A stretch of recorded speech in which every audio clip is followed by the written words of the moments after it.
আলাইহি মিন ওয়ালিদিহি ওয়া ওয়ালাদিহি ওয়ান নাসি আজমাইন। সাহাবা, নারী, পুরুষ, জওয়ান, শিশু সবার অন্তরে নবীজির মহব্বত ছিল। কেন? তারা নবীরে চিনত। আজকে আমরা নবীর উম্মত হইয়াও নবীর মহব্বত অন্তরে নাই, তার কারণ নবীরে আমরা চিনি না। ঠিক না বেঠিক? এই জন্য সংক্ষেপে নবীর একটু পরিচয় দেবনি আপনাদের সামনে। কেমন নবীর উম্মত একটু চিন্তা করি।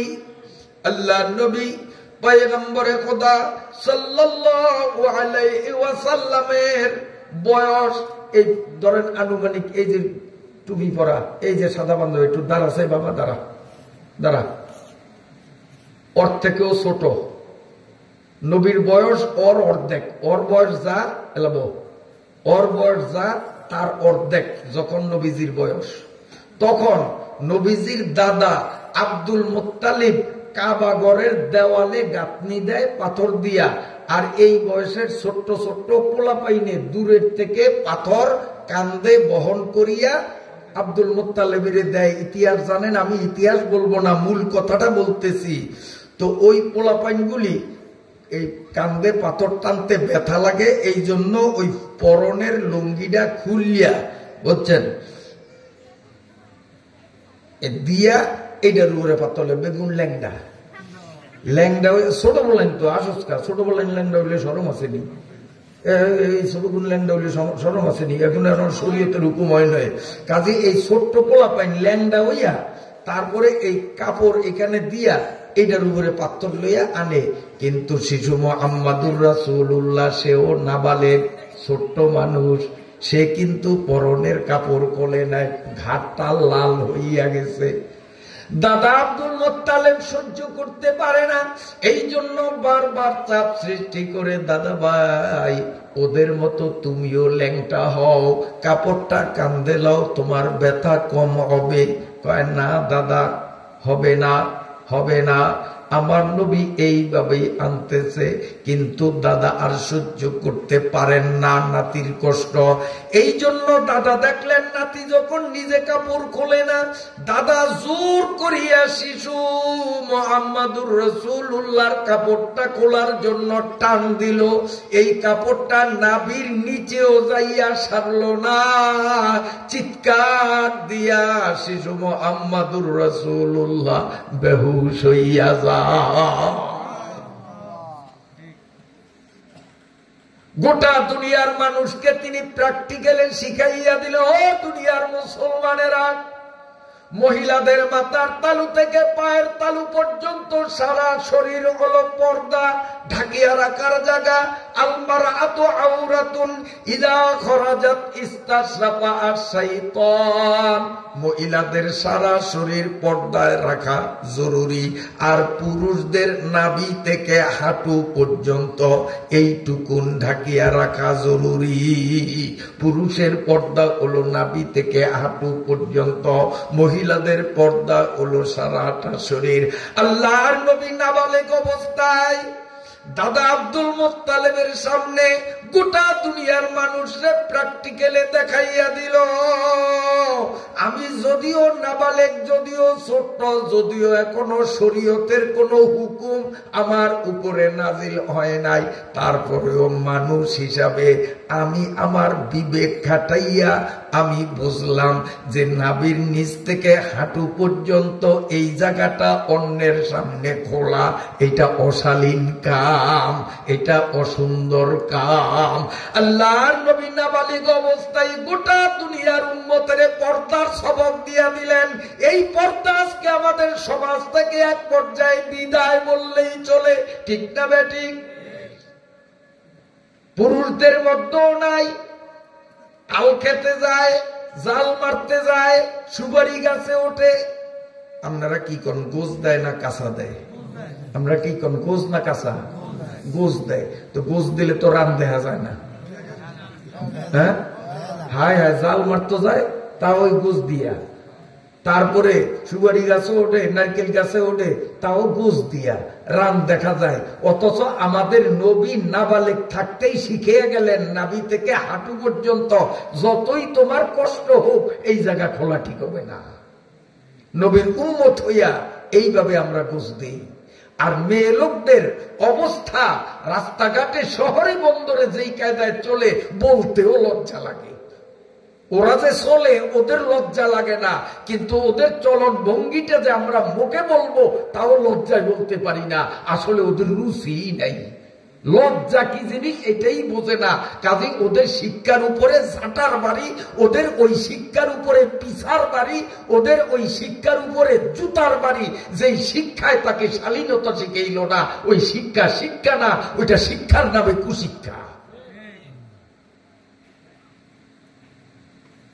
আমার ভাইরা বাবাজিরা, আল্লাহর নবী যখন আর একটু বড় হলেন, সাবালেক হলেন, নবীজির সমাজের হাল হাকিকত দেখলেন।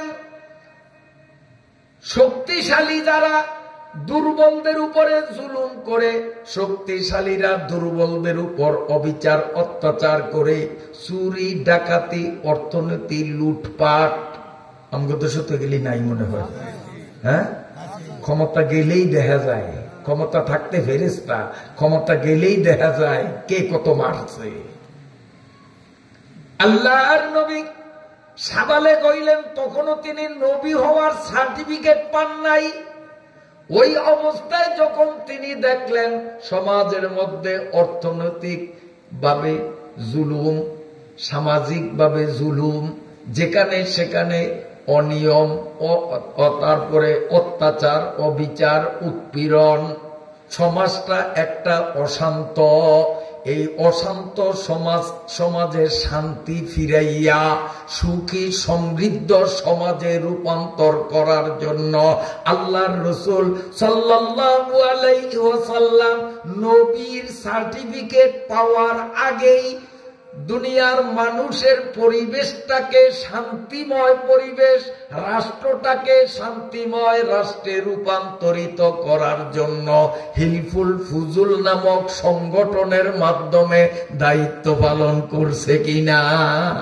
হিলফুল ফুজুল যুব সংগঠন, যুব সংগঠন, এই যুব সংগঠনের মাধ্যমে আল্লাহর নবী সমাজ সংস্কার করে সমাজকে সুখী সমৃদ্ধশীল করা, সমাজের সকল জুলুম, নির্যাতন, অন্যায়, অবিচার, অত্যাচারের মূলোৎপাটন করে একটা শান্তিময় রাষ্ট্রে পরিণত করার জন্য আপ্রাণ চেষ্টা করেও কিন্তু আমার নবী সফল হন নাই। জুলুম নির্যাতন বন্ধ করতে পারে নাই, তিনি চেষ্টার হালও ছাড়েন নাই। এইভাবে চলতে চলতে যখন নবীজির বয়স 40 হলো, আল্লাহ পাকের নবী 40 বৎসরের ভরা যৌবনের যুবক, তিনি তখন বিশাল উঁচা জাবালে নূরের হেরা নামক গুহার মধ্যে বসিয়া ধ্যান করতেন, চিন্তা করতেন, আমি এতদিন চেষ্টা করিয়াও সমাজের ভাগ্য পরিবর্তন করতে পারি নাই, জুলুম নির্যাতন দেশ থেকে উৎখাত করতে পারি নাই, সমাজে কাঙ্ক্ষিত শান্তির বাস্তবায়ন ঘটাইতে পারি নাই। কোন প্রক্রিয়ায় আমি এটার বাস্তবায়ন ঘটাতে পারবো? এ নিয়ে আল্লাহর নবী সেই উঁচা জাবালে নূর, আমি সেই পাহাড়ের অর্ধেক পরিমাণ উঠছি, মাথায় উঠতে পারি নাই, অর্ধেক পরিমাণ উঠিয়া নিচের দিকে যখন নজর দিলাম, রাস্তায় মানুষগুলো হাঁটে, আমার চোখে মালুম হয় যেন 1-1.5 ইঞ্চি। 3.5 হাত মানুষটা তাহলে কত উপরে উঠছি। বিশাল বিশাল বাস রাস্তায় চলে, আমি ওখান থেকে নিচের দিকে তাকাইয়া আমার চোখে দেখলাম এই রাস্তায় চলমান বাসগুলো হলো ঈদের সময় বাচ্চাদের খেলনা, যেই 10 টাকা দামের প্লাস্টিকের বাস কিনিয়া দেই, ছোট্ট ছোট্ট খেলনা বাসের মতো দেখা যায়। তাও মাত্র অর্ধেক টানা উঠছি, সেখানে যদ্দূর উঠছি আরো সামনে উপরে এতটুকুন। এত উঁচা জায়গায় উঠার জন্য বর্তমানে সেখানে ধাপে ধাপে সিঁড়ি দেওয়া, তাতেই জীবনটা পানি হইয়া যায়। আর আমার নবী সমাজের শান্তি প্রতিষ্ঠার জন্য নিরিবিলি জায়গা পাহাড়ের চূড়ায় নির্বাচন করিয়া সিঁড়িবিহীন এত উঁচা পাহাড়ে নবী কত কষ্ট করিয়া উঠত। আমার নবী সেখানে সপ্তাহ পরে সপ্তাহ চিন্তা করতেন। নবীজির স্ত্রী বিবি খাদিজাতুল কুবরা, এ পর্দার আড়ালের মায়েরা কান খুলিয়া শোনো, বিবি খাদিজাতুল কুবরার বাড়িটা ছিল কাবা ঘরের পাশে। আল্লাহ ওদমকে তৌফিক দিয়েছেন, নিজ চৌকে সেই বাড়িও দেখে আসছি। সেই বাড়ির থেকে জাবালে নূর অনেক দূর, জাবালে নূর অনেক দূর, কিন্তু এখন উন্নত মানের বিশ্ব রোড রাস্তা, একেবারে প্লেন, গড়গড় করিয়া পানির উপর দিয়া লঞ্চ চলে, ওই রকম গাড়ি ঘোড়া চলে। কিন্তু বিবি খাদিজার বাড়ির থেকে এই পাহাড় পর্যন্ত কোনো রাস্তা ছিল না। কত উঁচু নিচু পাহাড় অতিক্রম করিয়া বিবি খাদিজাতুল কুবরা তার বাড়ির থেকে জাবালে নূরের গোড়ায় আসতেন।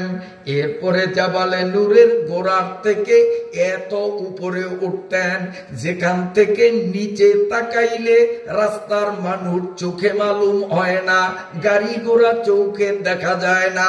এত উঁচা পাহাড়ে স্বামীর খানা নিয়ে যাইতেন, উঠার মতো কোনো রাস্তা ছিল না, সিঁড়ি ছিল না।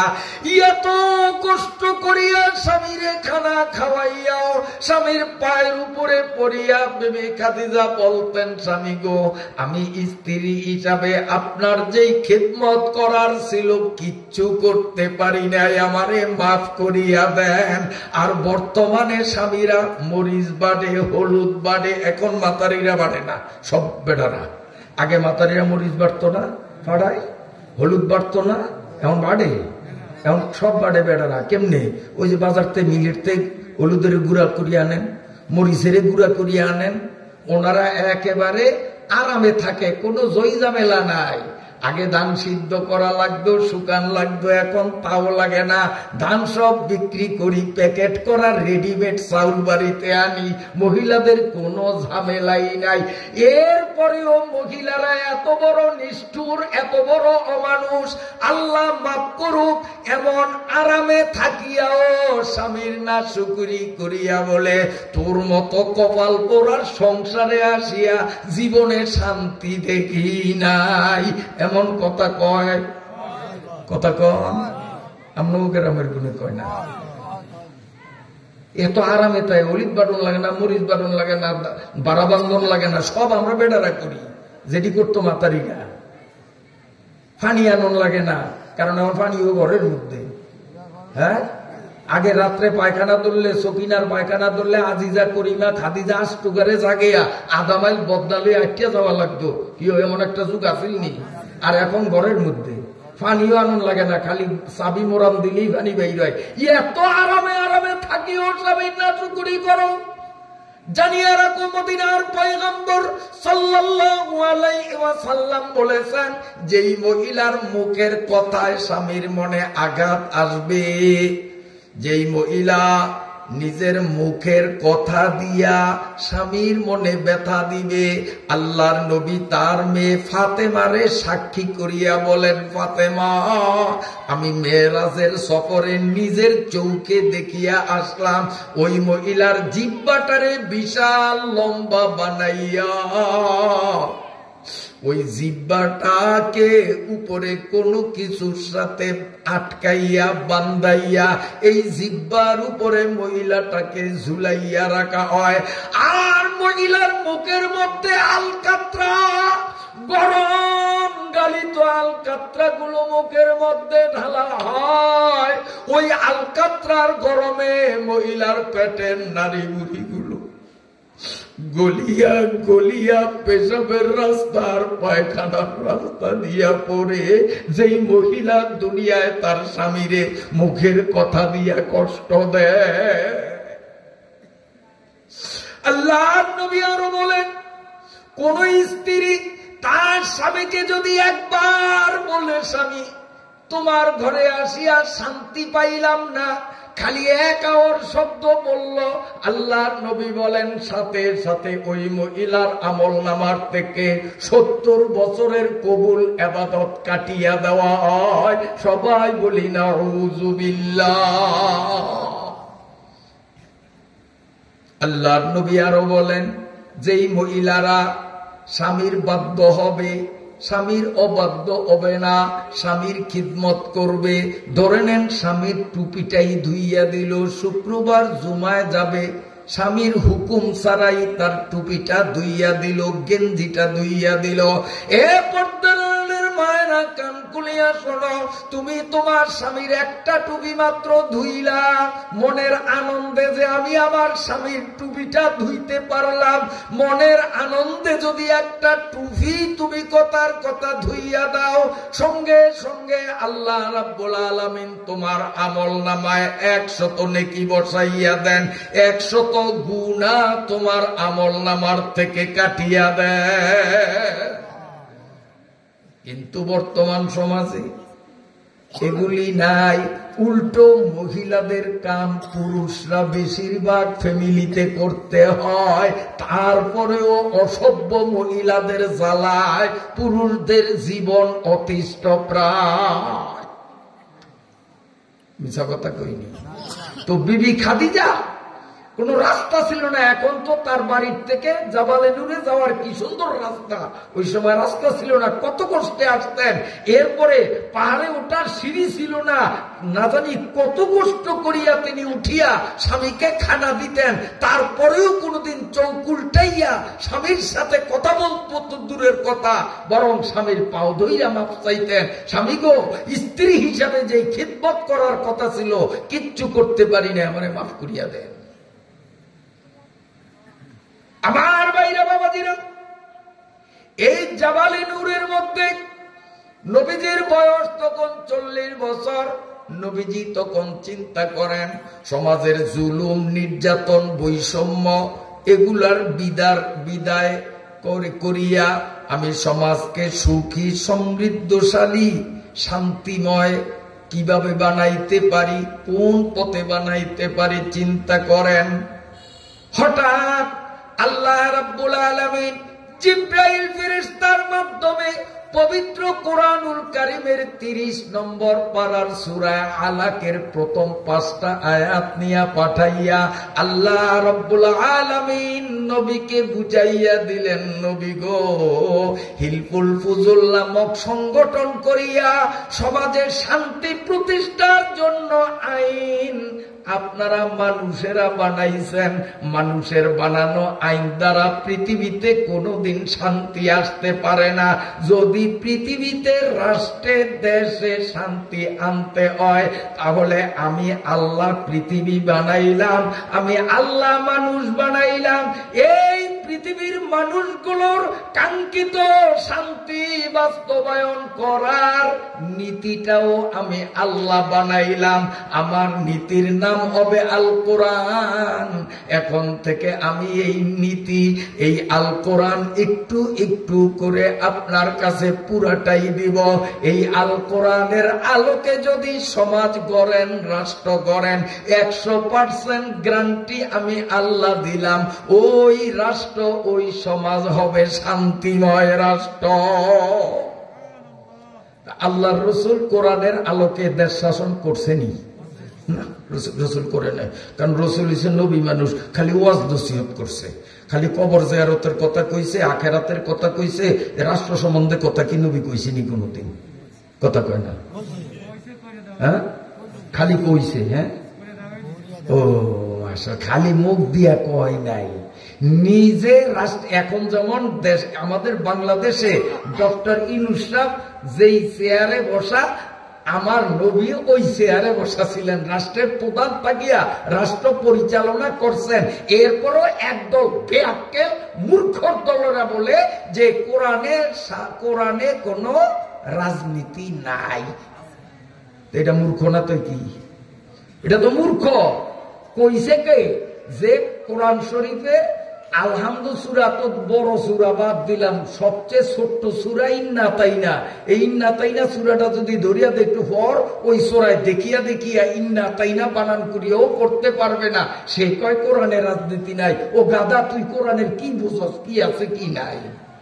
তুই যদি কোরআন পড়তে জানতি, তুই যদি কোরআনের অর্থ বুঝতি, তুই যদি কোরআনের তাফসীর জানতি, তাহলে বলতে পারতি কোরআনের রাজনীতি আছে না নাই। তুই তো কোরআন আলিফ বাতাই জানোস না, তো কোরআনের রাজনীতি নাই তোর এই কথা কে কইলো? তুই গাদা, তোরে যে সেই কুমন্ত্রণা দিছে সেও আরেক গাদা, গাদার ঘরের গাদা, মূর্খর ঘরের মূর্খ। কারণ আমার আল্লাহর নবী রাষ্ট্র চালাইছে কি চালায় নাই? কথা কয় টাকা রসুলের পরে রসুলের 4 খলিফা কোরআনের আলোকে রাষ্ট্র চালাইছে কি চালায় নাই?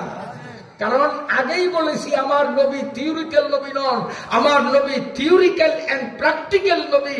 তিনি থিওরিও দিয়েছেন এবং প্র্যাকটিক্যালে রাষ্ট্র পরিচালনা করিয়া সুখী সমৃদ্ধ রাষ্ট্র বাস্তবায়ন করিয়া গোটা পৃথিবীর মধ্যে ইতিহাস রচনা করিয়া গেছেন। আমার ভাইরা বাবাজিরা, কষ্ট হয় আপনাদের। আল্লাহর নবী যখন কোরআনের এই বাণী লাভ করলেন, লা ইলাহা ইল্লাল্লাহর দাওয়াত দেওয়া যখন আমার নবী শুরু করলেন, আপনার গায়ে খোসা লাগতে পারো, কারো গায়ে হন, হ্যাঁ লাগবে। আবু জাহেলের দলের যদি 2-4টা থাকে তেরিনে গাও খোসা লাগবেই। কারণ ইকরা বিসমি রাব্বিকাল্লাযী নাজিল হইছে, আর আবু জাহেলের গায়ে গুতা লাগছে, ওর চুলকানি উঠছে। কাজে ওই আবু জাহেলের প্রেতাত্মা বর্তমানে যেডি আছে, হক কথা কইলে এডিনেরও চুলকানি ওঠে। আল্লাহর নবী যখন তাওহীদের বাণী লা ইলাহা ইল্লাল্লাহর সমাজ গড়ার দাওয়াত যখন দিতে শুরু করছেন, আবু জেহেলের নেতৃত্বে আরবের সব মানুষগুলো মুহাম্মদুর রাসূলুল্লাহর উপরে কি নির্যাতনের স্টিম রোলার চালিয়েছে সারা জীবন বয়ান করে শেষ করা যাবে না। সংক্ষেপে একদিনের ঘটনা শোনাবো। আল্লাহর নবী রাসূলুল্লাহ সাল্লাল্লাহু আলাইহি ওয়াসাল্লাম খাদিজার ঘর থেকে সামান্য কিছু খাবারকে কলেমার দাওয়াত দেওয়ার জন্য তিনি ঘর থেকে বের হয়ে গেলেন। দিন শেষ, রাত গভীর, নবী বাড়ি আসে না, বিবি খাদিজাও শোয় না। দরজা খুলিয়া দরজার সামনে দাঁড়াইয়া রইলেন, স্বামী কখন আসবে। আর আমাদের বর্তমানের বউরা স্বামী আসার আগেই ঘুমাইয়া থাকে, এরপরে স্বামী আসিয়া ডাকাডাকি করলেও ঘুম ভাঙলেও শুনিয়াও না শুনিয়া ভান করিয়া আরো 15 মিনিট।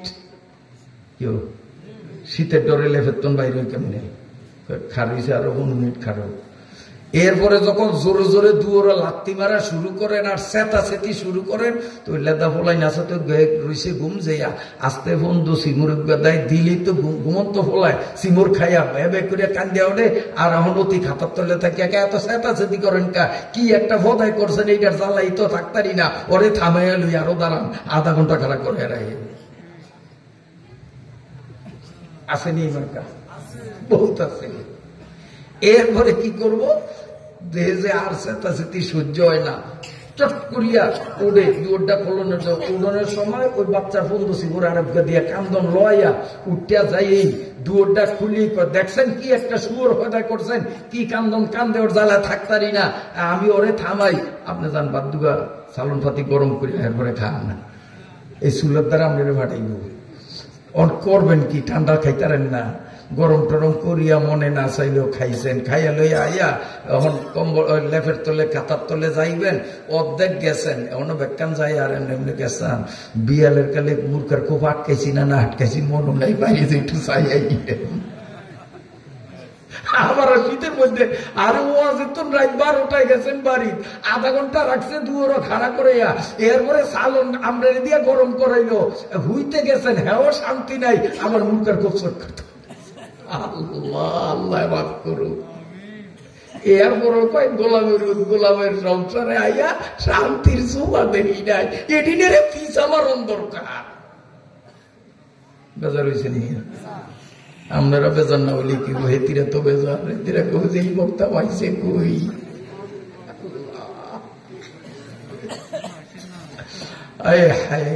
বাস্তবে এগুলো আসেনি বহুত বহুত বহুত। মায়েরা, স্বামীর পায়ের তলে তোমার জান্নাত। এখন বিবি খাদিজা তিনি শোন না, কারণ তিনি চিন্তা করেন আমি যদি শুয়ে ঘুমিয়ে থাকি আর আমার দিনের নবী আসিয়া যদি আমাকে ডাকে, ঘুম থেকে উঠতে যদি আমার 5 মিনিট দেরি হয় তো আমার নবী 5 মিনিট দাঁড়াইয়া থাকবে, নবীর কষ্ট হবে, স্বামীর কষ্ট হবে। কাজী স্বামীকে আমি 1 সেকেন্ড কষ্ট দিতে পারি না। দরজার সাথে পিঠ লাগাইয়া গভীর রাত পর্যন্ত হযরতে খাদিজাতুল কুবরা রাদিয়াল্লাহু তাআলা আনহা দাঁড়িয়ে রইলেন। রাত আনুমানিক প্রায় 1:30টা। আল্লাহর নবী পয়গম্বরে খোদা সাল্লাল্লাহু আলাইহি ওয়াসাল্লাম কাফের বেঈমানদের পাথরের আঘাত, লাঠি চোটার পিটা, কিল ঘুষি খাইয়া, জোরে বলেন নাউজুবিল্লাহ। আমার নবী অসুস্থ অবস্থায় ল্যাংড়াইতে ল্যাংড়াইতে খোঁড়াইতে খোঁড়াইতে বাড়ির দরজা পর্যন্ত আসলো। নবী জোরে কথা বলার শক্তিও নাই, কাফেরদের মাইরে আমার নবী এতটা দুর্বল। ছোট্ট আওয়াজে খাদিজা ডাক দিল, অমনি খাদিজার দরজা খুলিয়া দিল। আল্লাহ নবী বলেন রাত প্রায় 1:30টা বাজে। এত রাত সংসারে কি ঝামেলা, কি কাম, তুমি সজাগ রইলা? ডাক দিলাম, দরজা খুললা, তুমি শোও নয়, কি কাজে ছিলা? স্ত্রী বলে স্বামী গো কোনো কাজ ছিল না, কাজ মাত্র একটা। আমি যদি শুইয়া থাকি, আমার স্বামী আসিয়া যদি আমারে ডাকতে ডাকতে 5 মিনিট দাঁড়াইয়া থাকে, আমার স্বামীর কষ্ট হবে। স্বামীর যাতে কষ্ট না হয় এই জন্য সিদ্ধান্ত নিয়েছি স্বামী না আসা পর্যন্ত আমি শুইব না। वो जमाना थे मुअज़्ज़ज़ आमिले कुरान कर और तुम खारजुलिल बन रहे हो तारके कुरान कर। वाज तो सुनते हैं लेकिन हम अमल करते नहीं, गर अमल करते तो हम पर दिन बुरे आते नहीं। रातों दिन बजते हैं घर में रेडियो, हाँ रातों दिन बजते हैं घर में मोबाइल रेडियो टेलीविजन, इसलिए तो घर में तेरे खैर बरकत ही नहीं। दिन ब दिन नाजुक जमाना आ रहा है भाइयों, ठोकरे खा कर भी कुछ होश में आते नहीं। আমার নবী কেমন নবী ছিলেন? কষ্ট হয়নি আপনাদের? একটু নবীরে চিনেন কেমন নবী? আল্লাহর নবী যখন ডাকলেন ও খাদিজা, অমনি খাদিজার দরজা খুলিয়া দিলেন। নবীজি ল্যাংড়াইতে ল্যাংড়াইতে ঘরের ভিতরে ঢুকিলেন। হযরতে খাদিজা বাতি জ্বালাইয়া 2 চোখের পানি সারিয়া কান্দে আর বলে নবী গো, আপনার সারা শরীরের মধ্যে অসংখ্য জখম দেখা যায়। নবী বলেন আমি কোরআনের সমাজ গড়ার দাওয়াত দিতে গেলে মক্কার বেঈমানরা বৃষ্টির মতো পাথর মারতে মারতে আমার শরীরের চামড়াগুলো ফাটাইয়া চৌচির বানাইয়া দিছে। আমার সারা শরীরের মধ্যে শুই রাখার জায়গাও না। সারা শরীর ক্ষত বিক্ষত, পাথরের আঘাতে গড়াইয়া গড়াইয়া রক্ত পড়ে। হযরতে খাদিজা দুই চোখের পানি ছাড়িয়া রাসূলুল্লাহর বিছানার মধ্যে শোয়াইয়া চিকিৎসা কি দিয়ে করবেন কোন চিকিৎসার উপক্রম করেছিল না। খাদিজাতুল কুবরা নিজের ওড়না সিরিয়া সিরিয়া পর্দার আড়ালের বাইরা কান খুলিয়া শোনো, স্বামীর সাথে কি আচরণ করতে হয় আর বর্তমান সমাজের নারীরা কি করে ভালো করে শোনো গো বাবা। বিবি খাদিজাতুল কুবরা নিজের পরনের ওড়নাটা সিরিয়া সিরিয়া আল্লাহর নবীর ক্ষত স্থানের রক্ত গুলো মুছিয়া ওই জায়গাটাকে সেরা কাপড় দিয়া এইভাবে ব্যান্ডেজ করে যাতে রক্ত বন্ধ হয় করতে করতে হযরতে খাদিজার সম্পূর্ণ ওড়না রসুলের ব্যান্ডেজে শেষ হইয়া গেল। এখনো রসুলের অনেক ক্ষত স্থান থেকে রক্ত ঝরছে। মোদেরই তরে দয়াল নবী 23 বছর কাল আল্লাহ ও নবীর উম্মত নবীর একটু ছিল। মোদেরই তরে দয়াল নবী 23 বছর কাল শত্রু দলের পাথর খেয়ে অঙ্গ করেন আল মদিনার রওজা হতে সুডরে কাঁদন দিনে রাতে। আমার নবী মরে নাই, নবী মরে নাই, নবী কবরে জিন্দা। নবীরে ফেরেশতারা ভিডিও রেকর্ড আমাদের দেখাইতেছে। আল মদিনার রওজা হতে সোনরে কাদম দিনে রাতে। উম্মত আমার কোরআন ছেড়ে হচ্ছে না ফরমান। বাংলাদেশের মুসলমান গেল রে ইসলামের মান। যদি যায় ইসলামের মান কেমনে তোরা মুসলমান। ভুল তোদের উম্মতের দাবি, ভুল তোদের ঈমান। হযরতে খাদিজার ওড়না শেষ। এখনো নবীজির অনেকগুলো ক্ষত স্থান থেকে রক্ত ঝরে ব্যান্ডেজ করার মতো কিচ্ছু নাই। আল্লাহর নবী তখন শোয়ার থেকে উঠার জন্য চেষ্টা করেন, কিন্তু বলে কুলায় না। খাদিজা কান্দে আর বলে, নবী গো বুঝছি ব্যথায় অস্থির হইয়া নড়াচড়া করেন। এইভাবে নড়াচড়া করলে তো রক্ত বন্ধ হবে না। নবী সবর করেন, নড়িয়েন না। আল্লাহর নবী বলেন, না আমার একটু ধরাধরি করিয়া উঠাইয়া দাও। না, আপনারে উঠাইয়া দেওয়া যাবে না। এই অবস্থায় যদি শোয়ার থেকে আপনারে উঠানো হয়, আপনার ক্ষত স্থান থেকে রক্তের জোয়ার প্রবাহিত হলে আপনি মারা যাবেন। নবী আপনারে উঠানো যাবে না। নবী বলেন, না রে খাদিজা তুই বুঝবি না, আমার একটু উঠাইয়া দে। হযরতে খাদিজা নিরুপায় হইয়া নবীরে ধরাধরি করিয়া উঠাইয়া দিলেন। আল্লাহ নবী খাদিজারে কেউ, খাদিজা হায়াত মউতের গ্যারান্টি নাই। আমার চাচা আবু জেহেলের বাড়িটা তো পাশেই, আমার বাড়ির পাশে। ওইখানেও আল্লাহ আমারে যাওয়ার তৌফিক দিছে। আমি গেছি আবু জেহেলিয়ার থুতমায় আল্লাহর মসজিদ বহুবার পায়খানা আমি করছি। আমার আল্লাহ আমারে তৌফিক দিছেন। মুতে ধরলে আগায় ধরলেই আবু জেহেলিয়ার থুতমার উপরে ছাড়তাম। আপনাদেরও দাওয়াত দিয়া দিলাম, মক্কা মদিনায় যাওয়ার নিয়ত করেন। আর মক্কায় যখন থাকবেন পায়খানা পেশাবের ব্যাগ হলেই ওই সোরার তালুয়ায় ছাড়ার নিয়ত এখনই করেন। আমি ছাড়ছি, আমি ধন্য মনে করি ওই সোরার তালুয়া ছাড়িয়া। কারণ ওর বাড়িটার উপরে সরকার ল্যাট্রিন বানাইছে, বাথরুম বানাইছে। কি যে মজা ওইখানে আগ দে, এটা বুঝবেন। বাংলাদেশে বহুত আগজি, আর আবু জেহেলিয়ার তাল্লোর উপরে আগজি। ওই আগুন এই আগুন অনেক বেশ কম। কয় আমার নবীরে কম চালান চালায় না। এই আবু জেহেলের চেলা চামন্ড, আবু জেহেলের প্রেতাত্মাগুলো বর্তমান সমাজেও রসুলের ওয়ারিস আলেম ওলামাদেরকে কম চালান চালায় না।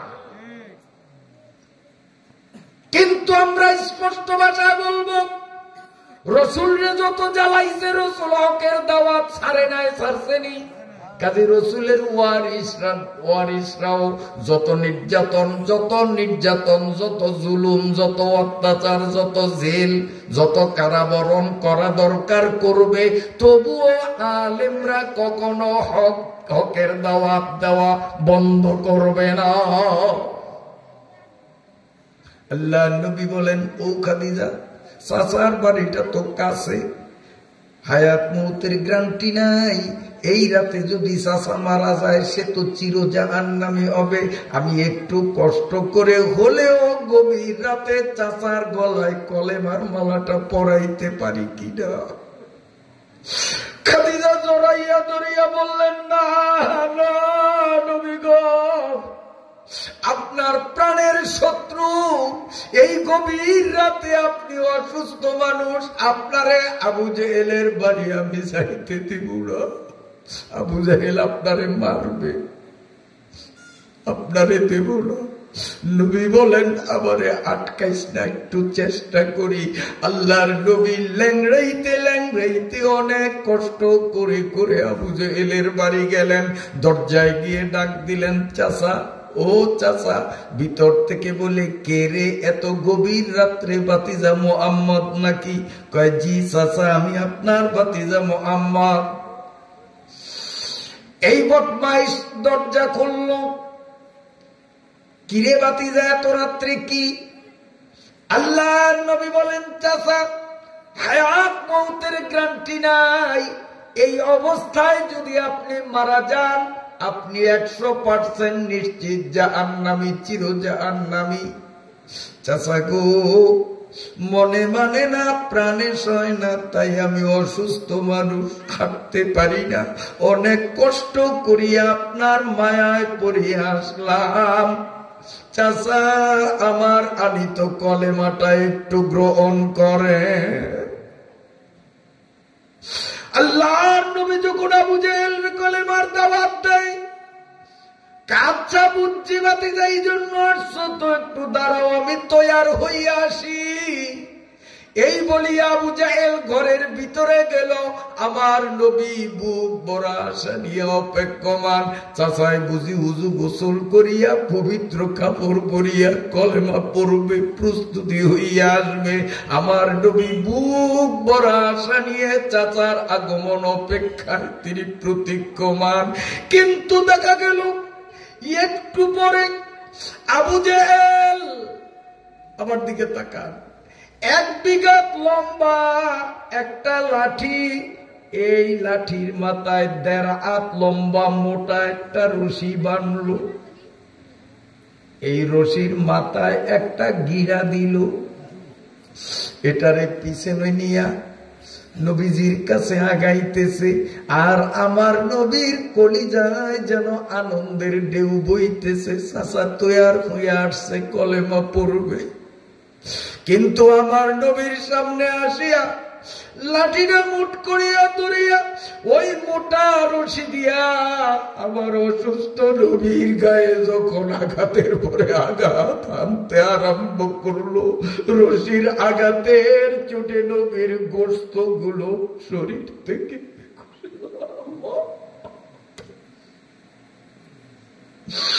আল্লাহর নবীর শরীর থেকে গোস্ত গুলো এই রশির সাথে উপরে আসে।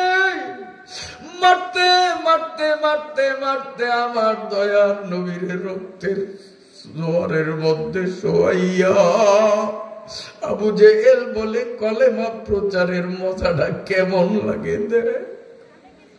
আমার নবী তখনও আল্লাহর কাছে দোয়া করে, আল্লাহুম্মা দি কওমি ফাইন্নাকুম লা ইয়ালামুন। আল্লাহর নবী বদদোয়া দেয় নাই, নবী দোয়া করে, কিন্তু কপাল পোড়ার ভাগ্যে নবীর দোয়ায় ফলপ্রসূ হয় না। নূহ আলাইহিস সালাম রে যখন যখন তার কওমরা জ্বালাইছে, নূহ আলাইহিস সালাম দোয়া করছে, রব্বিলা তাযার আলাল আরদি মিনাল কাফিরিনা দাইয়ারা। নূহ নবী বদদোয়া করছেন, আল্লাহ কাফিরগুলোরে তুমি দমন করিয়া দাও। আল্লাহও তাই করছেন। কিন্তু আমার নবীরে এত কষ্ট দিছে, আমার নবী তারপরেও বদদোয়া দেন নাই। আমার নবী বলেন, মাবুদ আমারে চিনে নাই কারণে বেয়াদবি করে, আল্লাহ তুমি মাফ করিয়া দাও, হেদায়েতের মালা গলায় পরাইয়া দাও। আবু জেহেল আমার নবীর এমন ভাবে মারল, আমার নবী এখন দাঁড়াইতে তো দূরের কথা, বসার মতো শক্তিও নবীর গায়ে রাখলো। আল্লাহ अल्लाह कर दिया जंगे उहुद में मुस्तफा शहीदो, ये शरीयत ये तरीक़त हमको मिलने के लिए। আমার নবী উম্মতের কত ভালোবাসতেন, কত ভালোবাসতেন। আমার নবী বসতে পারে না, শোয়া অবস্থায় বুকটারে জমিনের সঙ্গে লাগাইয়া বুক গ্যাসরাইয়া গ্যাসরাইয়া খাদিজার বাড়ির দিকে নবী একটু একটু করে আগায়, একটু ধাক্কা দিয়া 1 ইঞ্চি আগায়, আর চিৎকার দিয়া বলে, মাবুদ চাচার হাতে এমন মাইর খাইলাম, মনে হয় আমি খাদিজার কাছে জীবিত ফিরতে পারবো না। এই বুঝি আমার রুহটা শরীর থেকে বাহির হইয়া যাবে। আমার নবী এইভাবে বুক গ্যাসরাইতে গ্যাসরাইতে নবীজির বাড়ি আর আবু জেহেলের বাড়ির মিডল পয়েন্টে মাঝ বরাবর পর্যন্ত যাইয়া, আর গা গ্যাসাইয়াও পথ চলার মতো শক্তিও নবীর গায়ে ছিল না। আমার নবী উন্মুক্ত মরুভূমির মধ্যে অভ্যুত হইয়া পড়িয়া 2 চোখের পানি দিয়া মরুভূমির বালু ভিজাইয়া কান্দে, আল্লাহ আমার উম্মত গুলোরে বাঁচাও, আল্লাহ আমার উম্মত গুলোরে বাঁচাও। হযরতে খাদিজাতুল কুবরা তিনি তো শুইতে পারেন নাই, এবার তিনি ঘরের বাইরে আসিয়া চিন্তা করেন, এত সময় বিলম্ব হইল, আমার স্বামী কেন এখনো আসে না? না জানি পাপিষ্ট আবু জেহেল আমার স্বামীরে শহীদ করিয়া দিল, এই জন্য মনে মানে না, প্রাণে সহে না।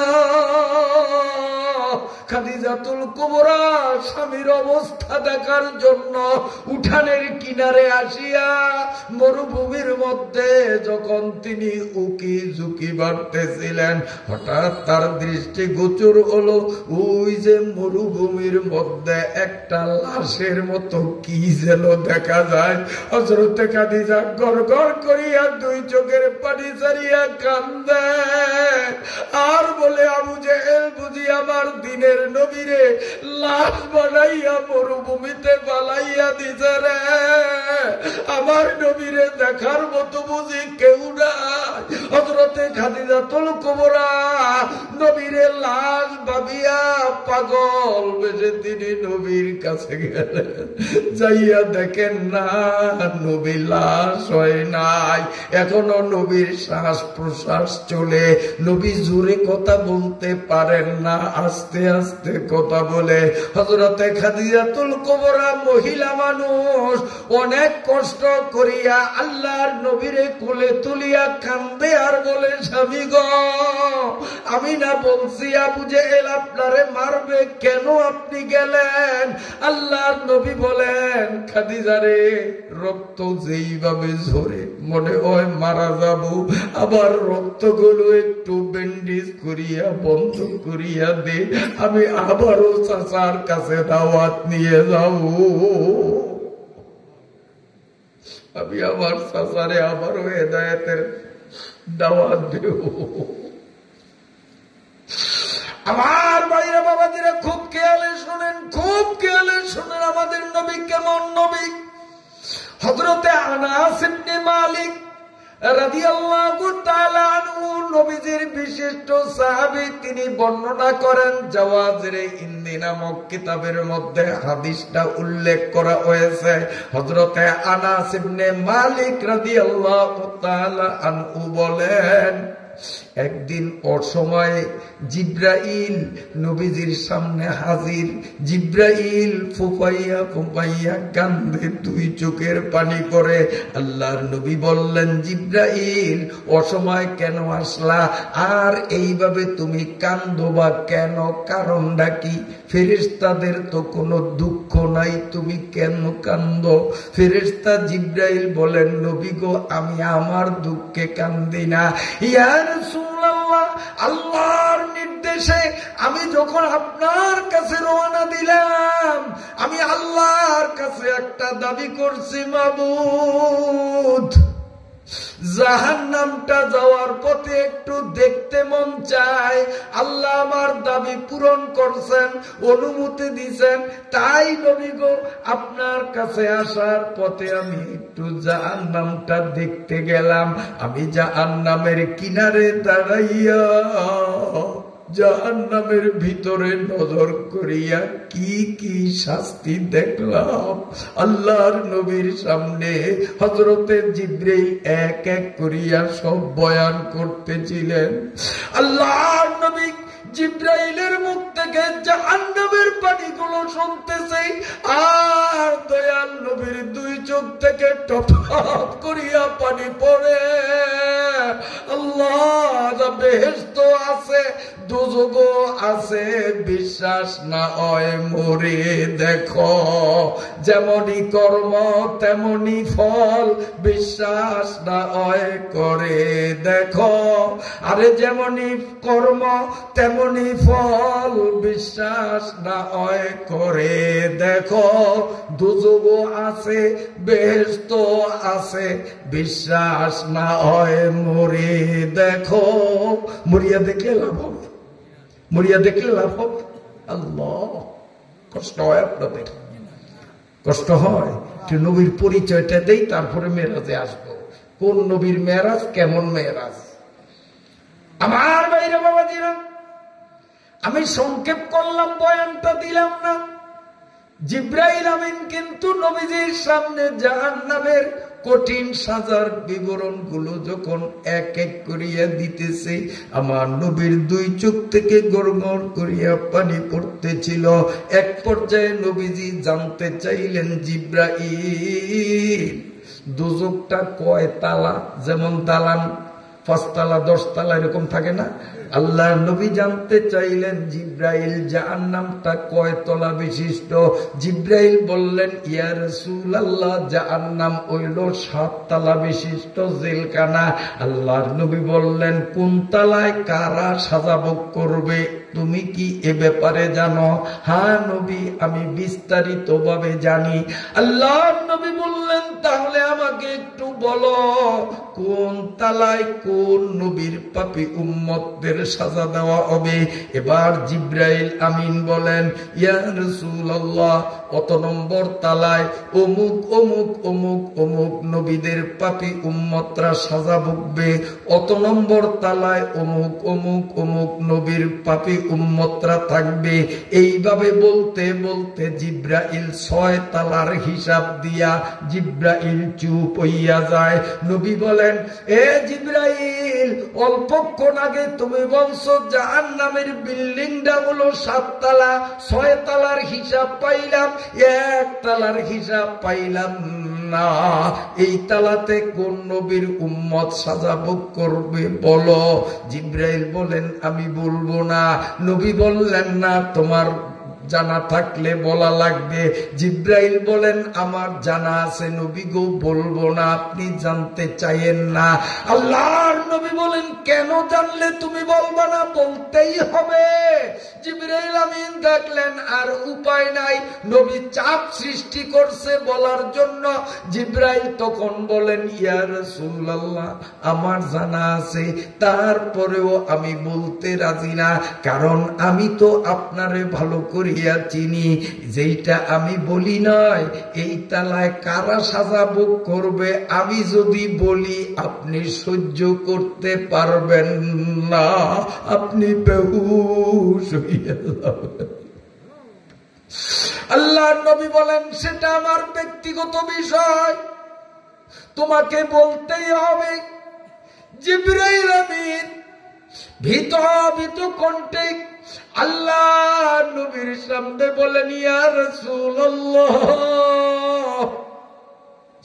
আমি বলতে চাই না, আপনি আমারে বাধ্য করছেন তাই না বলিয়া পারলাম না। জাহান্নামের যেই তালার হিসাবটা আমি দিলাম না, এই তালার মধ্যে আপনার গুনাহগার নারী উম্মত, পুরুষ উম্মত, জোয়ান উম্মত, বুড়া উম্মত, আপনার গুনাহগার উম্মত গুলো সাজা ভোগ করবে। এতটুকুন জিব্রাইলের মুখ থেকে যখন আমার নবী শুনলেন, উম্মতের কান্ডারি নবী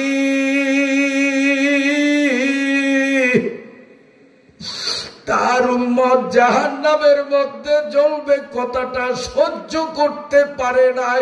হায় রে আমার উম্মত জাহান্নামের সাজা কেমনে সহ্য করবে? একটা চিৎকার দিয়ে আমার নবী মাটিতে পড়িয়া যায়। জবাই করা মুরগির মতো আমার নবী ছটফট ছটফট করে, নবীর হুঁশ নাই। হযরতে জিবরাইল ফেরেশতা আল্লাহর নবীকে টানিয়া নিজের রানের উপরে মাথা দিয়া আল্লাহর নবীর মাথায় তেল পানি দিয়া মাথা টিপতে টিপতে টিপতে টিপতে দীর্ঘক্ষণ পরে যখন নবীজির হুঁশ আসলো, চোখ খুললো, আল্লাহর নবীর তখনও দুই চোখ থেকে পানি পড়তেছিল। নবী কান্দে আর বলে জিবরাইল রে কি শুনাইলি? সেই উম্মতের কথা মায়ের পেট থেকে আসিয়াই বলতে পারি নাই, মায়ের পেট থেকে আসার 5 মিনিটের মাথায় উম্মতের জন্য কান্না, গোটা জীবন উম্মতের জন্য কান্দি। কি শুনাইলি? আমার উম্মত সত্যি কি জাহান্নামে যাবে? জিবরাইল বলেন ইয়া রাসূলুল্লাহ আমরা ফেরেশতারা মিথ্যা কথা জানি না, নিশ্চয়ই আপনার গুনাহগার ওই তালায় সাজা ভোগ করবে। আল্লাহর নবী হায় রে উম্মত বলিয়া আবার চিৎকার মারিয়া বেহুশ হইয়া যায়। হযরতে জিবরাইল নবীরে কোলে তুললেন, মাথায় তেল পানি দিয়া আবারও যখন নবীরে হুঁশে আনলেন, আল্লাহর নবী কান্না বিজড়িত কণ্ঠে বলেন জিবরাইল আহা কি শুনাইলি, কি শুনাইলি? আমি জীবনের 1 সেকেন্ড যেই উম্মতের বলতে পারি নাই, আসলেই কি আমার উম্মত জাহান্নামে যাবে? জিবরাইল আমিন বলেন ইয়া রাসূলুল্লাহ যেই ইসলামের জন্য আপনি দান দান মোবারক শহীদ করেছেন, যেই ইসলামের জন্য আপনার শরীর ক্ষত বিক্ষত বানাইছেন, যেই ইসলামের জন্য নামাজের সিজদার হালতে পৌঁছা উঠেন নারী বুড়ির চাপ সইতে হয়েছে, নবী গো আপনার কতগুলো পাপিষ্ট উম্মত নেতা নেত্রীদের তাড়নায় পড়িয়া আপনারে ভুলিয়া আপনার ইসলাম দিন শরীয়ত মানবে না। ওই নাফরমান গুলোর জন্য আমার আল্লাহ জাহান্নামের ওই তালা বরাদ্দ করেছে। এইবার তৃতীয়বারে আল্লাহর নবী যখন যখন শুনলেন তার কিছু উম্মত জাহান্নামে যাবে, জিবরাইল আমিন চিন্তা করলেন নবী আবারও তৃতীয়বারের মতো বেহুশ, আমার এখানে আর থাকা ঠিক হবে না, কারণ বারবার তিনি আমারে জিজ্ঞেস করবেন, আমি সত্য না বলিয়া পারবো না। উম্মতের মায়ায় হয়তো নবী হাঁটপেন করিয়া মারা যাইবে, এই জন্য নবীরে অচেতন অবস্থায় বেহুশ অবস্থায় ফালাইয়া হযরতে জিবরাইল আমিন আসমানে চলিয়া গেছে। আমার নবী ওখানে বেহুশ অবস্থায় পড়িয়া রইছে। দীর্ঘক্ষণ পর আল্লাহ নবীর যখন মোটামুটি হুঁশ ফিরিয়া আসলো, এক দৌড়ে হযরতে আয়েশা সিদ্দিকা রাদিয়াল্লাহু তাআলা আনহা, নবীজির একান্ত আদরের স্ত্রী আয়েশা সিদ্দিকা রাদিয়াল্লাহু তাআলা আনহার রুমের মধ্যে ঢুকিয়া আমার নবী যায় নামাজ বিছাইয়া সিজদার মধ্যে পড়িয়া রইল। নবী কারো সঙ্গে কথা কয় না, নবী কারো সঙ্গে দেখা করে না, নবী কোনো খানা খায় না, শুধু 5 ওয়াক্ত নামাজের টাইমে নামাজ পড়ে, আর বাকি টাইম তিনি সিজদার মধ্যে পড়িয়া 2 চোখের পানি ছাড়িয়া গুনগুন গুনগুন আওয়াজে কান্দে। 1 দিন 2 দিন 3 দিন গত হয়ে গেল, এই 3 দিনে নবী কারো সঙ্গে কথা কয় না। এই 3 দিনের মধ্যে আমার নবী 1 ফোঁটা পানি মুখে দেয় না, এই 3 দিনের মধ্যে একটা দানা পানিও আমার নবী মুখে দেয় না, শুধু নামাজের টাইমে নামাজ পড়ে, বাকি টাইম সিজদার মধ্যে নাক কপাল ঠেকাইয়া 2 চোখের পানি দিয়া আয়েশার ঘরের মধ্যে চোখের জলের জোয়ার প্রবাহিত করিয়া কান্দে। 1 দিন 2 দিন 3 দিন গত হইয়া যাওয়ার পরে হযরতে আবু বকর সিদ্দিক রাদিয়াল্লাহু তাআলা আনহু বিষয়টা জানতে পারিয়া আবু বকর নবীজির কাছে আসিয়া আল্লাহর নবীর মুখের কাছে আবু বকর নিজের মুখটারে নিয়া নবীজির কানের কাছে নিয়া বলেন, নবী গো, আমি আপনার বড় সাহাবী আবু বকর আসলাম। ও নবী, সিজদার থেকে মাথা উঠান, কেন কাঁদেন? নবী একটু বলেন। 3 দিন কথা নাই, 3 দিন আপনার খাওয়া দাওয়া নাই, ইয়া রাসূলুল্লাহ, 3 দিন 3 রাত্রে আপনার কোনো ঘুম নাই। ও নবী, কি হইল, কি ব্যাপার, কি দুঃখ? আমি আবু বকরের বলেন। কিন্তু আবু বকর যে নবীরে ডাকতেছে, নবী তো উম্মতের মায়ায় পড়িয়া কান্দে। আবু বকর ডাকে না, কে ডাকে? নবীর খবর না, নবীর খবর না, নবী তো কান্দে, নবী তো শুধু উম্মতি উম্মতি বলিয়া কান্দে। হযরতে আবু বকর ব্যর্থ হইয়া দৌড়াইয়া উমরের বাড়িতে গেলেন, বিষয়টা তাকে জানাইলেন। হযরতে উমর বিদ্যুৎ গতিতে ছুটিয়া আসলেন। আবু বকরের মতো উমরও বলে, নবী গো, আমি উমরের শয়তানিও ভয় পায়, কাফের বেঈমানরা বুঝি বেয়াদবি করছে, তাই আপনি মনের দুঃখে কান্দেন। ইয়া রাসূলুল্লাহ, কে আপনার সাথে বেয়াদবি করছে বলেন, ওর কল্লাটা ছিঁড়িয়া ফেলাইব। নবী 3 দিন গত হইল, কথা কন না, 3 দিনে কোনো খাওয়া খান না। ও নবী, 3 দিন 3 রাতে আপনার কোনো ঘুম নাই।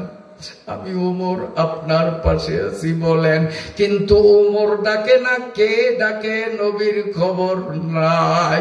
নবী তো শুধু উম্মতি উম্মতি বলে কান্দে। হযরত ওমর ব্যর্থ মনোরথ হইয়া দুই চোখের পানি মুছতে মুছতে দৌড়াইয়া চলিয়া গেলেন হযরতে সালমান ফারসি রাদিয়াল্লাহু তাআলা আনহুর কাছে। বিষয়টা তাকে জানাইলে সালমান ফারসি রাদিয়াল্লাহু তাআলা আনহু আসলেন। তিনিও যত ডাকাডাকি করলেন, নবীর খবর নাই। সালমান আসছে, আবু বকর আসছে, ওমর আসছে, আমার নবী জানে না। আমার নবীর শুধু একটাই চিন্তা, আমার উম্মত জাহান্নামের সাপের কাপড় কেমনে সইবে, আমার উম্মত জাহান্নামের আগুনে কেমনে জ্বলবে, আমার উম্মতের পাহাড় সম হাতুড়া দিয়া মারবে, আমার উম্মত ওই মায়ের কেমনে সহ্য করবে। আল্লাহর নবী তো উম্মতের ধান্দায়। আবু বকর, ওমর, সালমান কে আসলো কে গেল খবর না।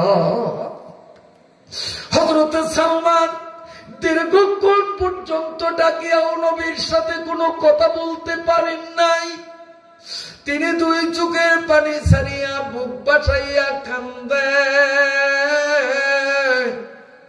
দৌড়াইতে দৌড়াইতে আলীর বাড়িতে যাইয়া রসুলের কলিজার টুকরা ফাতেমা রাদিয়াল্লাহু তাআলা আনহাকে বলতেছে, ও ফাতেমা, আজ 3 দিন পর্যন্ত নবীর খাওয়া দাওয়া নাই, 3 দিন পর্যন্ত নবীর ঘুম নিদ্রা নাই।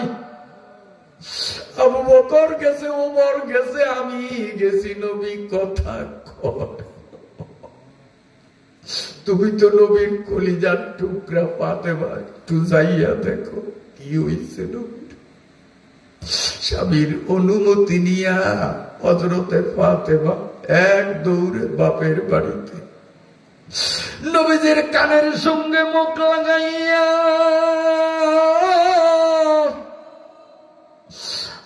আবেগ প্রবণ হইয়া ফাতেমা বলেন, বাবা গো, আমি আপনার কলিজার টুকরা ফাতেমা, আপনি আবু বকরের সাথে কথা কন নাই, উমর সালমানের সাথে কথা কন নাই, আমি ফাতেমার সাথেও যদি কথা না কন কলিজা ফাটিয়া মারা যাব। ও নবী, আপনারে কোন কাফের দুঃখ দিছে যার কারণে এইভাবে কান্দেন? মুসলমানরা এখন মোটামুটি শক্তি অর্জন করেছে, নবী কাফেরের নামটা বলিয়া দেন, আমরা ওই কাফেরের বংশ নির্মূল করিয়া দিব। ও নবী কোন দুঃখে কান্দেন?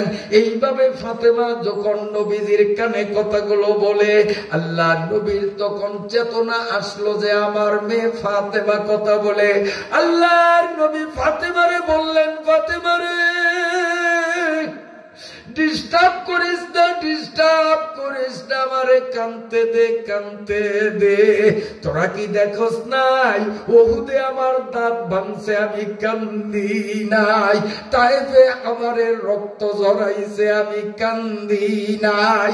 খানায় কাবার উটের নারী বুড়ি আমার নামাজ অবস্থায় চাপাইয়া দিছে, আমি কান্দি নাই। আমি কাফেরদের অত্যাচারে কান্দি না। ও ফাতেমা, গত 3 দিন আগে জিবরাইল আমিন জাহান্নামের ক্লিয়ার বয়ান আমার সামনে করিয়া আমারে জানাইছে আমার উম্মতের একটা দল নাকি জাহান্নামের অমুক তলায় আযাব ভোগবে। আমি উম্মতের মায়ায় কান্দি, আমারে উম্মতের মায়ায় কাঁদতে দে, আমারে ডিস্টার্ব করিস না। কেমন নবী আমাদের, গোটা জীবন উম্মতের জন্য যিনি বিসর্জন দিয়েছেন, বিসর্গ দিয়েছেন। উম্মত আজকে নবীরে চিনলাম না, তুকু যাও সুন্নতে আমত কুজা বা মুহাম্মদ কাবা শুধু নিসবতুরা লাউ কানা হুব্বুকা সাদিকান লা আতাতাউ ইন্নাল মুহিব্বা লিমান ইউহিব্বু মুতিউ ইন্নাল মুহিব্বা লিমান ইউহিব্বু মুতিউ। কষ্ট হয়নি আপনাদের? কষ্ট হয়নি?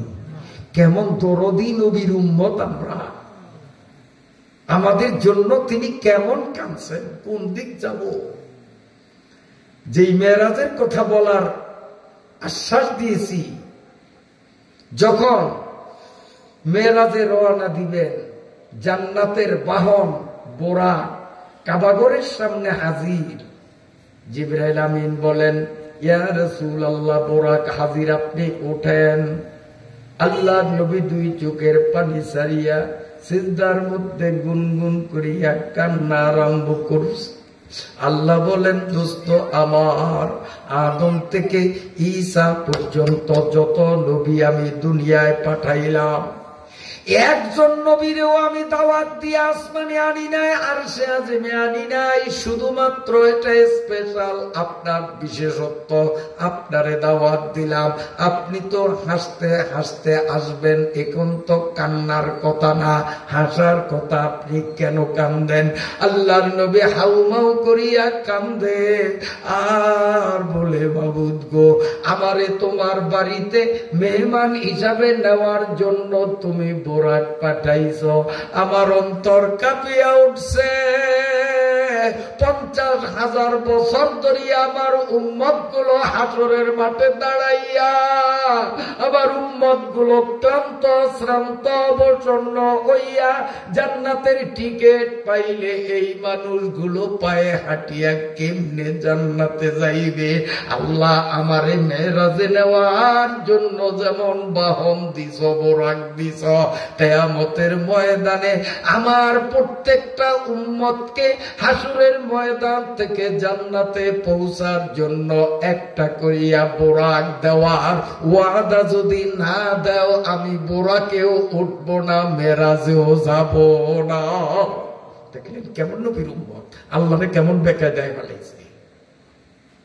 আমারে বোরাক দিছেন, সেদিন আমার উম্মতের বোরাক দিবেন কিনা দাবি আদায় হইলে আমি বোরাকে চড়বো, মেরাজ করবো, নইলে আমার মেরাজের দরকার নাই। আমি তো উম্মতের কান্ডারি, আমি তো উম্মতের পাগল।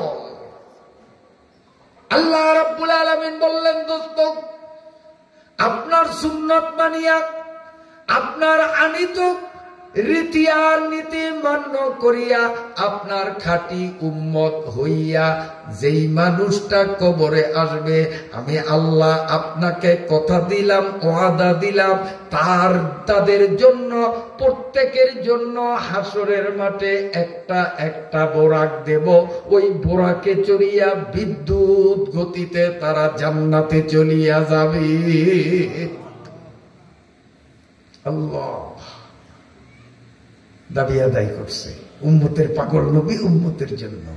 এবার নবীজি মেরাজে রওনা দিবেন, সিজদার থেকে উঠছেন, ওইটা বোরাকের কাছে আসছে, কিন্তু বোরাক নাচানাচি করে, নবী উঠতেই পারে না।